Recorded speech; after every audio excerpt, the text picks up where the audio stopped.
எல்லோரும் இன்புற்றிருக்க நினைப்பதுவே அல்லாமல் வேறொன்றறியே பராபரமே.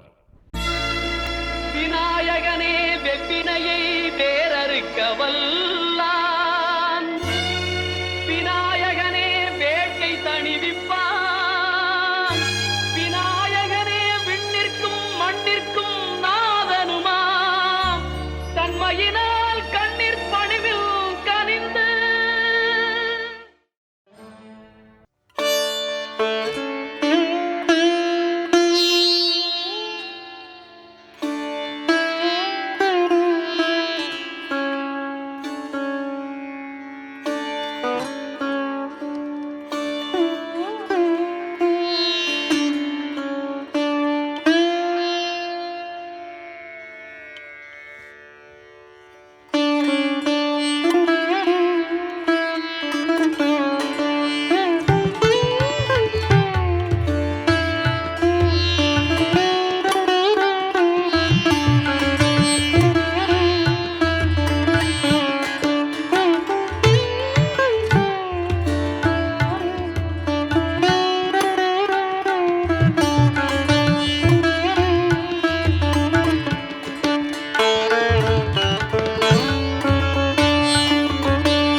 जपा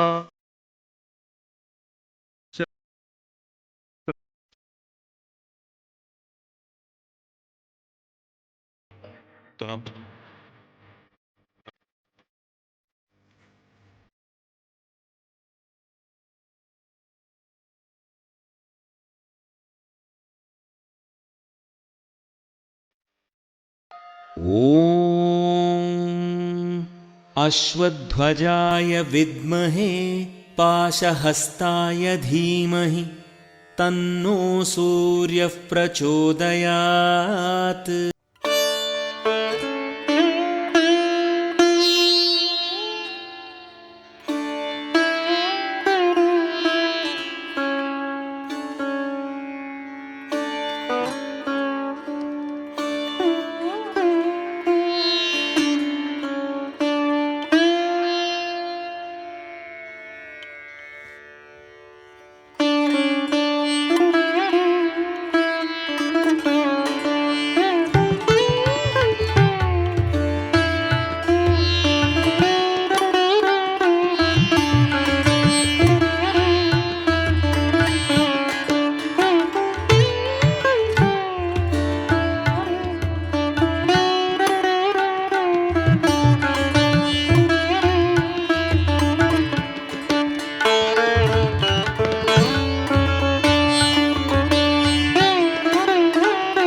காவேரி விரஜாசேயம் வைகுண்டம் ரங்கமந்திரம் ச வாசுதேவோ ரங்கேஷா பிரத்யக்ஷம் பரமம் பதம்.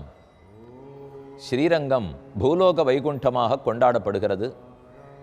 விமானம் பிரணவாகாரம், வேதசிருங்கம் மகாத்புதம், பிரணவாகார விமானத்துக்கின் கீழே திருவரங்கநாதன் எம்பெருமான் சயனித்திருக்கிறார். அந்த அழகன் திருவரங்கநாதனை அடையவே ஆண்டாள் ஆசைப்பட்டாள்.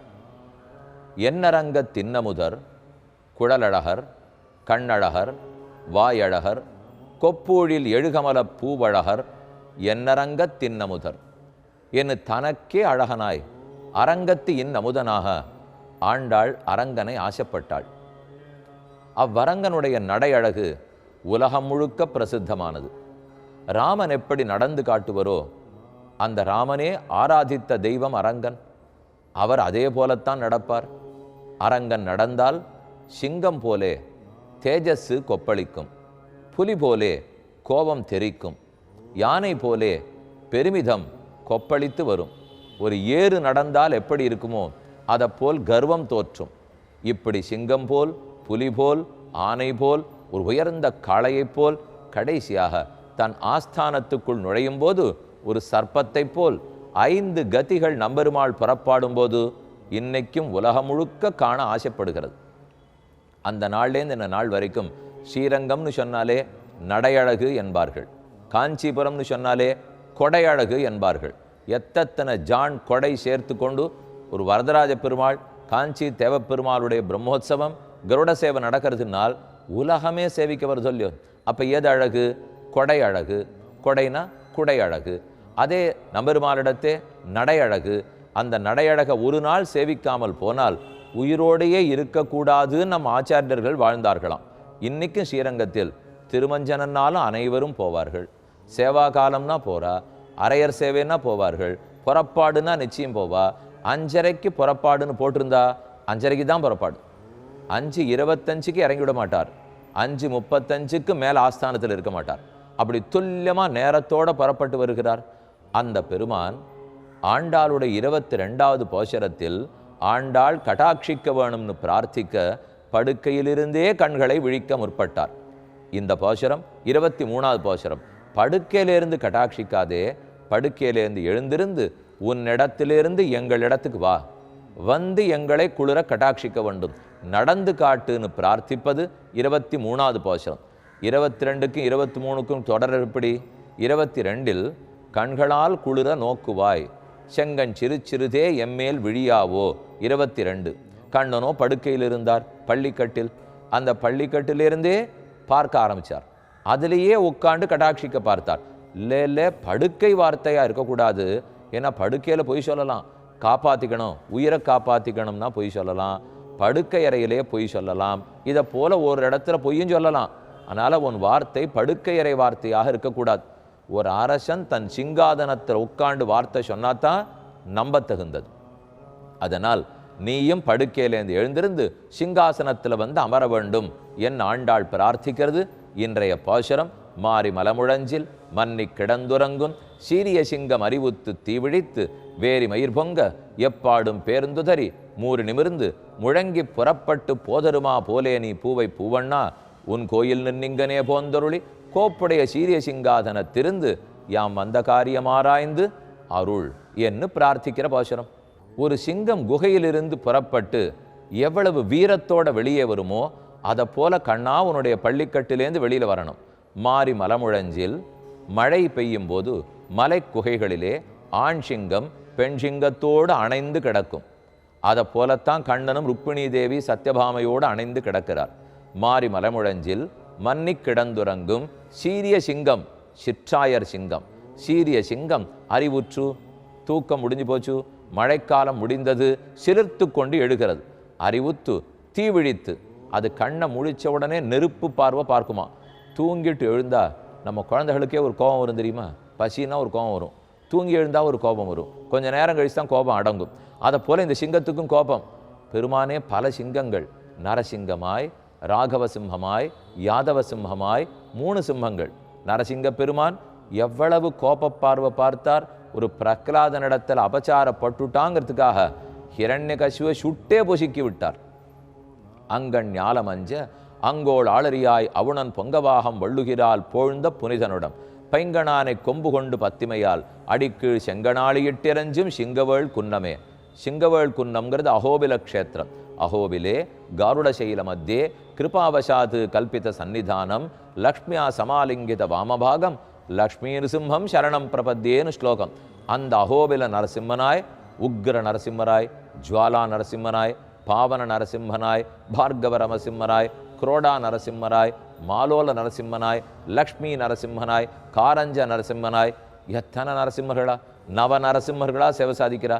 அந்த நரசிம்மம் எப்படி தீ விழிக்குமோ அதை போல் அப்ப எதிரிகள் எல்லாரும் யாரெல்லாம் பக்தர்களுக்கு விரோதிகளோ நிமிஷப்போதில் சுட்டி பூசிக்கி விடுகிறார். அதைத்தான் இங்கே ஆண்டாள் சொல்லும்போது, எழுந்திருக்கணும், காலையில் எழுந்திருந்து மாறி மலமுழஞ்சில் மன்னி கிடந்துறங்கும் சீரிய சிங்கம் அறிவுத்து தீவிழித்து தீவிழி விழித்து எப்பாடும் பேர்ந்து உதறி மூறி நிமிர்ந்து. சிங்கம் எழுந்திருந்த உடனே ரெண்டு கையை அப்படி இந்த ரெண்டு கால் அந்த ரெண்டு காலை நீள வாக்கில் வச்சு நெட்டி முறிக்கும் இல்லையோ, இப்படி தான் உடம்ப நீளமாக இழுத்துக்கும். அப்புறம் அப்படி வளைக்கும் உடம்பை. இது பூனை பண்ணியே கூட பார்த்துருக்கோமே, பூனையும் அப்படி தான் பண்ணும், சிறுத்தை அப்படி தான் பண்ணும், சிங்கம் அப்படி தான் பண்ணும். அதை போல பகவான் தன்னுடைய திருமேரி அப்படி நீட்டி முறிக்கிறார்னா என்ன தெரியுமா அர்த்தம்? ஜகத்தை சிட்டிக்க போகிறார்னு அர்த்தம். ஏன்னா அவருடைய திருமேனியுடைய ஜிரும்பணத்தால தான், அதை சிலிர்க்கிறதுனால தானே ஜகத்தே சிட்டிக்கிறார். பகுஸ்யாம் பிரஜாயேயான்னு சாந்தோக்கிய உபனிஷத்து சொல்லுகிறது. நானே இந்த உலகமாக பரிணமிக்க போகிறேன், கிடுகிடுன்னு பரிணமிக்கிறார். அதைத்தான் ஆண்டாள் இங்கே கோடி காட்டுகிறாள். எப்பாடும் பேர்ந்துதறி மூறி நிமிர்ந்து முழங்கி புறப்பட்டு போதருமா போலே. எப்பாடும் பேர்ந்து உதறி இப்படி கையையும் காலையும் நெட்டி முறித்து கொண்ட பிற்பாடு உடம்ப ஒரு தடவை சிலிர்க்கும். அதைத்தான் இங்கே உதறுதல்னு சொல்றார். பேர்ந்து உதறி மூறி நிமிர்ந்து முழங்கி புறப்பட்டு நிமிர்ந்து நின்று அப்படி இப்படி ஒரு தரம் பார்க்கறது. சிம்ஹகதி சிம்ஹகத்தின்னு ஸ்ரீரங்கத்தில் ஒவ்வொரு நாளும் நடக்கும். பெருமாள் எப்போது புறப்பட்டு வெளியே எழுந்துருளினாலும் உடனே சிங்ககதி. எனில் அவர் தெற்கு நோக்கி சயனித்திருக்கிறார். அப்போனா புறப்பாடு தெற்கு நோக்கி வருவார். வடக்கிலிருந்து தெற்கு நோக்கி எழுந்துருளுகிறார். அப்போது வெளியில் வந்துட்டு நேர போக மாட்டார், அவர் மேற்கு பக்கம் போகணும். ஆனால் மேற்கு பக்கம் அப்படியே திரும்பிட மாட்டார். கிழக்க திரும்பிட்டு மேற்க திரும்பி மீண்டும் கிழக்க திரும்பி மீண்டும் மேற்க திரும்பி அப்புறம்தான் மேற்கு படியில் கீழே இறங்கிறதுக்கு போவார். இப்படித்தான் சிங்கம் நடக்குமா. தன்னுடைய குகையிலேருந்து வெளியில் வந்த உடனே இந்த பக்கம் இந்த பக்கம் இந்த பக்கம் திரும்பி பார்க்கும். யாரானு ரெண்டு பக்கத்திலையும் பகைவர்கள் இருக்கார்களா, ஆனை காத்துன்னு இருக்கா, அதன் பிளிரல் கேட்டாலே தாங்காது சிங்கத்துக்கு. அப்போ வெளியில் வரும்போது எங்கேயும் பகைவர்கள் இல்லைன்னு உறுதிப்படுத்தின்னு மேலே போகிறது இல்லையோ, அப்படித்தான் சிங்க நடை பெருமான் நடக்கிறான். மூறி நிமிர்ந்து முழங்கி புறப்பட்டு போதருமா போலே நீ பூவை பூவண்ணா.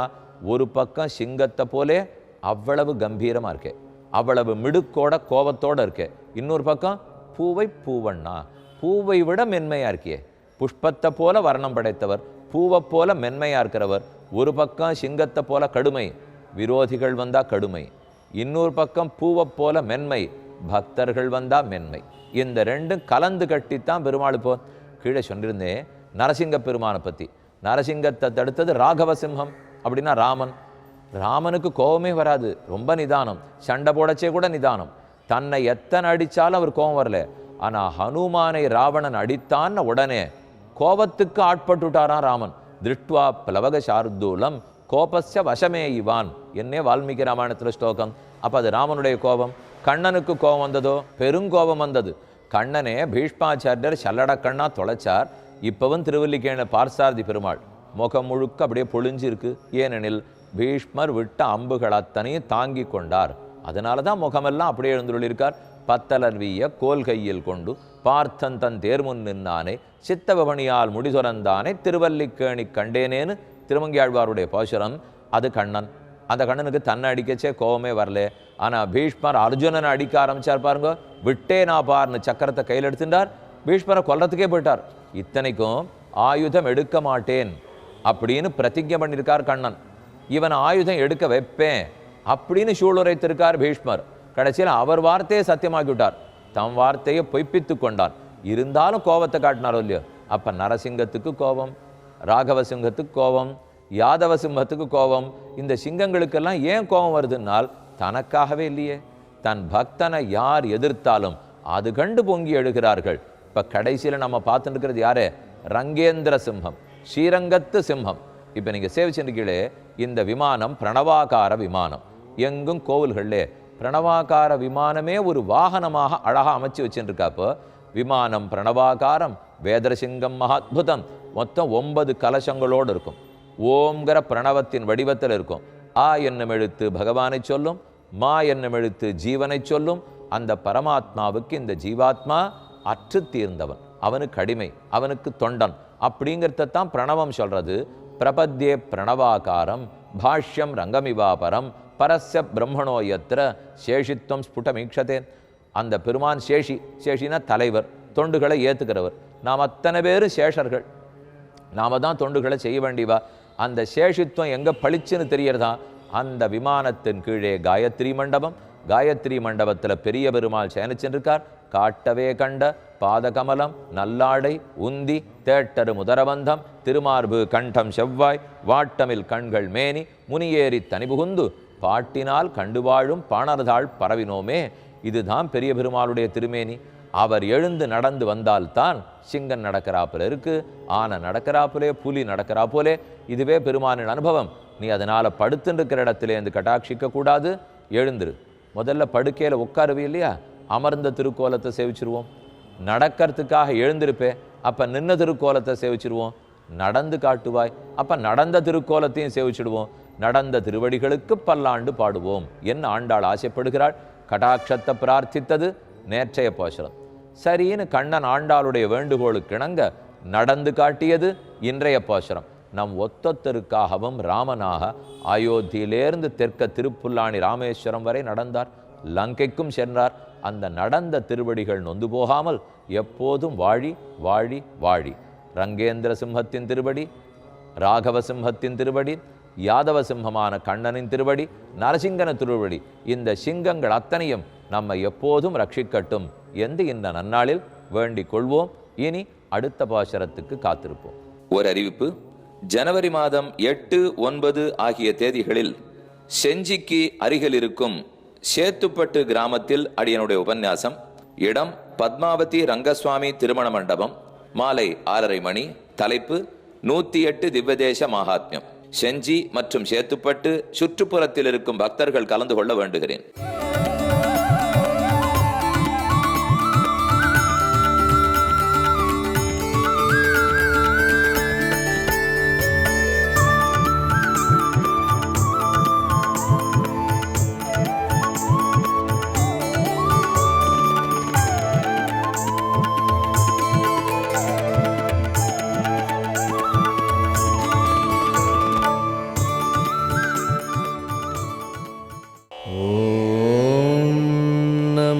சிவாய.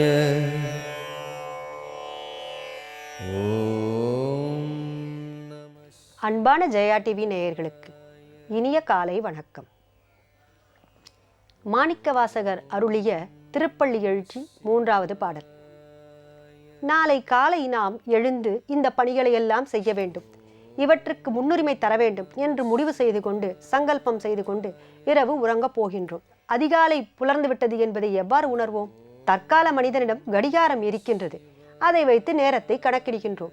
ஆதி காலத்தில் என்ன செய்திருப்பார்கள் பார்க்கலாம் வாருங்கள். கூவின பூங்குயில், கூவின கோழி, குருகுகள் இயம்பின சங்கம், ஓவின தாரகை ஒளி, ஒளி உதயத்து ஒருப்படுகின்றது. விருப்போடு நமக்கு தேவ நற்செறிகழல் தாளினை காட்டாய். திருப்பெருந்துறை உரை சிவபெருமானே, யாவரும் அறிவறியாய் எமக்கு எளியாய், எம்பெருமான் பள்ளி எழுந்தருளாய். இது மாணிக்கவாசகர் அருளிய திருப்பள்ளி எழுச்சியின் 3வது பாடல். கூவின பூங்குயில். அதிகாலை வேளையில் பறவைகளெல்லாம் கீச் கீச் கீச் கீச் என்று ரீங்காரம் இடுகின்றன, ஒளி எழுப்புகின்றன. குயில்கள் கூவுகின்றன. கூவின பூங்குயில். கூவின கோழி, கோழி கூவுகின்றது. குருகுகள் இயம்பின, பறவைகள் ஒன்றன் ஒன்று என்று ஒளி எழுப்புகின்றன. ஒன்றிலிருந்து மற்றொன்று, மற்றொன்றிலிருந்து மற்றொன்று, மற்றொன்றிலிருந்து இன்னொன்று. இப்படி தொட்டு தொட்டு தொட்டு தொட்டு ஒரு பறவையின் ஒளியை கேட்டு மற்றொன்று, இன்னொன்று, பிற ஒன்று, இப்படி ஒவ்வொரு பறவையாக ஒளி எழுப்பிக்கொண்டே இருக்கின்றன. இயம்பின சங்கம். சங்கம் என்றால் சங்கு என்று பொருள். சங்குகள் முழங்குகின்றன. பறவைகள் எப்போது கூவுகின்றன? அதிகாலை வேளையில் கூவுகின்றன. ஏன் கூவுகின்றன? ஏன் குரல் எழுப்புகின்றன? நாம் உயிரோடுதான் இருக்கின்றோம் என்பதை உறுதிப்படுத்தி கொண்ட மகிழ்ச்சியில் அவை கூவுகின்றன. இருளில் மற்ற பறவைகளுக்கு அதன் அலகுகளுக்கு இரையாகாமல் நாம் இன்னும் உயிரோடுதான் இருக்கின்றோம் என்ற மகிழ்ச்சியில் அவை கூவுகின்றன. பறவைகள் எல்லாம் கூவி மகிழ்ச்சியோடு விடியலை வரவேற்கின்றன. நாம் மட்டும்தான் அழுது கொண்டே புலம்பலோடு அரைமனதோடு விடியலை சந்திக்கிறோம். எழுகிறோம் காலையில் துயிலெழும்போது உற்சாகமாக சந்தோஷமாக துள்ளலோடு துடிப்போடு எழுந்தால் அன்றைய முழுவதும் அனைத்து காரியங்களும் மிக இனிதாக முடியும். அழுது கொண்டே அரைமனதுடன் விருப்பம் இல்லாமல் சலித்தபடியே எழுந்து கொண்டால் அன்று எல்லா வேலைகளும் பாதியிலேயே நின்றுவிடும். பறவைகளை பாருங்கள், எத்துணை மகிழ்ச்சியாக சந்தோஷமாக அவை ரீங்காரமிட்டபடி ஒலி எழுப்பியபடி எழுகின்றன. அவை மகிழ்ச்சிக்காக பாடவில்லை, மகிழ்ச்சியில் பாடுகின்றன. நாம் உயிரோடுதான் இருக்கின்றோம், மகிழ்ச்சியில் சந்தோஷத்தில் ஒலி எழுப்புகின்றன. இயம்பின சங்குகள் ஒலிக்கின்றன, சங்கநாதம் முழங்குகின்றது. 2 நேரங்களில் சங்கநாதம் முழங்கும். ஒன்று அபய சங்கம், இன்னொன்று அபாய சங்கம். இங்கு முழங்குகின்ற சங்கம் அபய சங்கம். ஓவின தாரகை ஒளி, ஓவின மறைந்தன தாரகை நட்சத்திரங்களின் ஒளி சிறிது சிறிதாக குறைகின்றது. ஏன் குறைகின்றது? சூரியன் அங்கே பிரவாகமாக தன் கிரகணங்களை எழுப்பியபடி மந்தகாசமாக கீழ்வானில் தோன்றுகின்றான். அதனால் ஓவின தாரகை ஒளி கொஞ்சம் கொஞ்சமாக விண்மீன்களின் நட்சத்திரங்களின் ஒளிகள் குன்றி போகின்றன. ஒளி உதயத்து ஒருபடுகின்றது. சூரியனின் ஒளியோ சிறிது சிறிதாக மேலோங்கி தக தக தக என்று மேலோங்கி வருகின்றது. விருப்போடு நமக்கு தேவ நற்செறிகழல் தாளினை காட்டாய். தேவனே, விருப்பத்தோடு எங்களுக்கு உங்களுடைய திருவடிகள் இணைகளை காட்டுங்கள், திருவடி இணைகளை காட்டுங்கள் என்று வேண்டுகின்றார் மாணிக்கவாசகர். கோவில் இல்லா ஊரில் குடியிருக்க வேண்டாம் என்பது பழமொழி. கோபுர தரிசனம் கோடி புண்ணியம், திருவடி தரிசனம் திருவருள் கிட்டிடும். தாள் இணை காட்டாய், பரிவோடு விருப்பத்தோடு எங்களுக்கு தேவா உன்னுடைய இணை அடிகளை காட்டுங்கள் என்று வேண்டுகின்றார். கோவிலுக்கு செல்லுகின்றோம். அங்கு இறைவனுக்கு தீப ஆரத்தி காட்டுகின்றார்கள். தீப ஆரத்தியை எப்படி காட்டுகின்றார்கள்? பாதத்திலிருந்து சிரசுக்கு பாதாதி கேசமாக தீப ஆரத்தியை காட்டுகின்றார்கள். அப்போது நாம் என்ன செய்கின்றோம்? கண்களை இறுக மூடி கன்னத்தில் படபடவென்று தட்டிக்கொண்டு வேண்டிக் கொண்டிருக்கிறோம். அது சரியான முறை அல்ல. தீப ஆரத்தி காட்டும் போது கண்களை அகல விரித்து அந்த தீப ஒளியில் இறைவனின் பாதார விந்தங்களை கண்ணார கண்டு தரிசிக்க வேண்டும். அதற்காகத்தான் கருவறையில் உள்ள இறைவனுக்கு தீப ஆரத்தி காட்டுகின்றார்கள். தேவா, விருப்போடு நமக்கு நற்செறிகழல் தாளினை காட்டாய். நன்கு செறிந்த கழல்களை அணிந்த உன் திருவடிகளை காட்டுங்கள் காட்டுங்கள் என்று வேண்டுகின்றார். திருப்பெருந்துறை உரை சிவபெருமானே, எங்கு எழுந்தருளிருக்கின்ற சிவனை பாடுகின்றார்? திருப்பெருந்துறையில் உறைந்துள்ள எழுந்துள்ள சிவபெருமானை நோக்கி மாணிக்கவாசகர் பாடுகின்றார். யாவரும் அறிவறியாய், யாவருக்கும் அனைவருக்கும் அறிவதற்கு அரியவர், அடிமுடி காண முடியா அண்ணாமலையானாக உயர்ந்து நின்றான் அல்லவா எம்பெருமான். யாவர்க்கும் அறிவறியாய், யாவர்க்கும் அனைவருக்கும் எல்லோருக்கும். வாழ்க்கை எப்படி இருக்க வேண்டும் என்று எண்ணுகிறோம்? இன்பமாக, மகிழ்ச்சியாக, சந்தோஷமாக, ஆனந்தமாக வல்லவா இருக்க வேண்டும் என்று விளைகிறோம். வாழ்க்கை உப்புச்சப்போடு இரவு பகல் இன்பம் துன்பம் எல்லாம் கலந்து இருந்தால்தானே நன்றாக இருக்கும். மனிதனுக்கு ஆகாத காரங்கள் 2. ஒன்று அகங்காரம், மற்றொன்று மமகாரம். அகங்காரம் என்றால் நான் என்று பொருள், மமகாரம் என்றால் எனது. இந்த 2 காரங்களும் உடையவர்களால் இறைவனை காணவே முடியாது. நான்முகனுக்கும் திருமாலுக்கும் இந்த 2 காரங்களும் ஒரு சமயம் மேலோங்கியது. அதனால்தான் அடிமுடி காண முடியா அண்ணாமலையானாக எழுந்தருளினார் எம்பெருமான். யாவர்க்கும் அறிவறியாய், எமக்கு எளியாய், மமகாரமும் அகங்காரமும் உடையவர்களுக்கு நீ காண்பதற்கு அரியவன். ஆனால் எம்மை போன்ற அடியவர்களுக்கு, பக்தர்களுக்கு நீ மிக எளிமையானவன் என்கின்றார். எப்படி எளிமையானவன் தெரியுமா? சண்பக பாண்டியனின் சந்தேகத்தை போக்கக்கூடிய பாடல் தனக்கு கிடைக்க வேண்டும் என்று தருமி புலம்பும் போது அந்த பாடலோடு ஒரு புலவர் வடிவில் வந்து கொடுத்தான் அல்லவா, அவன் எம்பெருமான் தான். வைகை ஆற்றில் வெள்ளப்பெருக்கெடுத்து ஓடிய போது தன் பங்குக்கு அணையை அடைக்க யாரும் இல்லையே என்று வருந்திய வந்தி கிழவிக்காக பிட்டுக்கு மண் சுமாந்தான் அல்லவா, அவனும் எம்பெருமான் தான். எமக்கு எளியாய் எளியவன் அடியவர்களுக்கு மிக எளிமையாக காட்சி கொடுக்கக்கூடியவர் நீர். எம்பெருமானே பள்ளி எழுந்தருள்வாயாக. இப்படி எங்களுக்கு அடியவர்களுக்கு பக்தர்களுக்கு மிக எளிதாக காட்சி கொடுக்கக்கூடிய எம்பிரானே நீ பள்ளி எழுந்தருள்வாய் என்று பாடுகின்றார். மீண்டும் ஒரு முறை பாடல். கூவின பூங்குயில் கூவின கோழி, குருகுகள் எம்பின எம்பின சங்கம், ஓவின தாரகை ஒளி ஒளி உதயத்து ஒருபடுகின்றது, விருப்போடு நமக்கு தேவ நற்செறிக்கழல் தாளினை காட்டாய், திருப்பெருந்துறை உரை சிவபெருமானே யாவரும் அறிவறியாய் எமக்கு எளியாய் எம்பெருமான் பள்ளி எழுந்தருளாயே. திருப்பெருந்துறையில் இறைவன் குருஸ்தானத்தில் இருந்து மாணவர்களுக்கு அறிவு புகட்டுகின்றார். தட்சிணாமூர்த்தியாய் காட்சியளிக்கின்றார். அங்கு மாணவர்கள் தமக்கு கிடைக்கக்கூடிய எளிமையான பொருட்களை குரு காணிக்கையாக கொடுக்கின்றனர். புழுங்கல் அரிசி, கீரை, பாகற்காய் போன்ற பொருள்களை கொடுக்கின்றனர். இறைவனும் அன்போடு அவற்றை ஏற்றுக்கொள்கின்றார். அதனால்தான் இன்றும் இறைவனுக்கு நைவேத்தியமாக புழுங்கல் அரிசி சாதத்தை கொதிக்க கொதிக்க வடித்து இறைவனின் முன் உள்ள பட்டக்கல்லில் கொட்டுகின்றார்கள். அந்த புழுங்கல் அரிசி சாதத்தில் இருந்து வரக்கூடிய ஆகுதிதான் அது இறைவனுக்கு உணவாக ஆத்மாவோடு இரண்டாக கலக்கின்றது. நாளை மேலும் ஒரு தகவலோடு மற்றொரு பாசுரத்தில் உங்களை சந்திக்கின்றேன். ஓம் நம சிவாய.